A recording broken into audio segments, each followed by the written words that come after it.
Et la revue de la presse pour refermer cette édition. Les journaux reviennent sur un sujet largement traité hier. Il s'agit de l'institution du code d'éthique et de déontologie à la présidence du Faso. L'on retient aussi un autre sujet toujours au plan national qui est l'expulsion des Burkinabés de la Côte d'Ivoire. La revue de la presse porte la signature de Mariama Tamboua.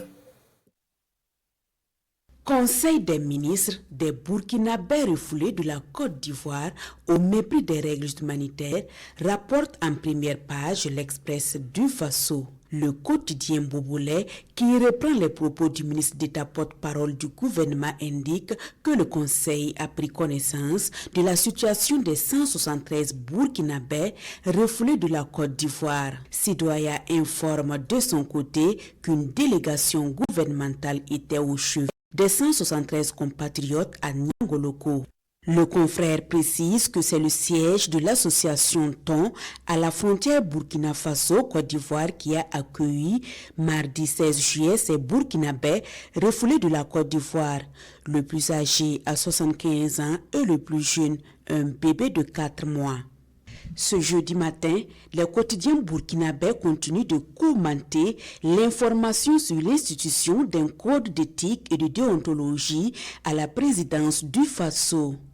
Maintenant, place aux actes, s'exclame le journal Le Quotidien qui affirme que c'est ce que l'on a toujours demandé depuis des lustres. Il faut que l'exemple vienne du sommet afin que la base n'ait aucune excuse. Depuis des années, l'on a chanté des vertus à promouvoir sans que le sommet ne veuille les appliquer, tout en appelant la base à en faire son Coran et sa Bible, ce qui a conduit nos États à la décadence.